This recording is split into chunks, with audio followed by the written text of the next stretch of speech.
Hello అండి, నమస్తే. నా పేరు స్వర్ణ. Welcome back to my channel Sandy Sunny vlogs. ఈరోజు మనం చేయబోయే రెసిపీ పల్లీల పొడి, శనగిత్తనాల పొడి, వేరుశెనగ గింజల పొడి.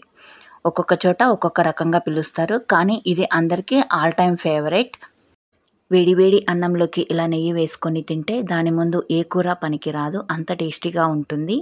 మన అమ్మమ్మలు ఎలా తయారు చేసేవాళ్ళో అదే పద్ధతిలో ట్రెడిషనల్ వేలో ఎలా తయారు చేసుకోవాలో ఈరోజు చూద్దాం. ఈ పొడి కోసం ముందుగా 2 కప్పుల పల్లీలను వేయించుకోవాలి. మంటను లో ఫ్లేమ్లోనే ఉంచి నిదానంగా వేయించుకోవాలి. ఇలా మంచి కలర్ వచ్చాక పక్కన ఉంచి చల్లార్చుకోవాలి. ఇప్పుడు పల్లీల పొడి ఎలా తయారు చేసుకోవాలో చూద్దాం. పల్లీల పొడి కోసం అన్నీ రెడీగా ఉంచుకోవాలి. ముందుగా పల్లీలను రోట్లోకి వేసి దంచుకోవాలి. గింజలు బాగా మెదిగాక రుచికి తగ్గట్టుగా కారం, ఉప్పు వేసి మరొకసారి దంచుకోవాలి. ఇలా మధ్యలో కలుపుకుంటూ దంచుకోవాలి.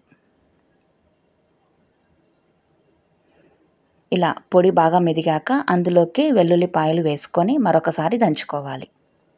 ఈ పొడి అన్నంలోకే కాదు, దోశలోకి, ఇడ్లీలోకి కూడా చాలా టేస్టీగా ఉంటుంది. మిక్సీలో వేసిన దానికంటే ఇలా రోట్లో దంచినది ఇంకా టేస్ట్ ఎక్కువగా ఉంటుంది.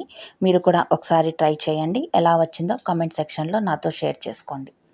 వీడియో కనుక నచ్చినట్లయితే లైక్ చేయండి, షేర్ చేయండి, సబ్స్క్రైబ్ చేయండి. Sandy Sunny vlogs. మరిన్ని మంచి అప్డేట్స్ కోసం వెంటనే సబ్స్క్రైబ్ చేసుకోండి. Sandy Sunny vlogs. Thanks for watching. Thanks for your time.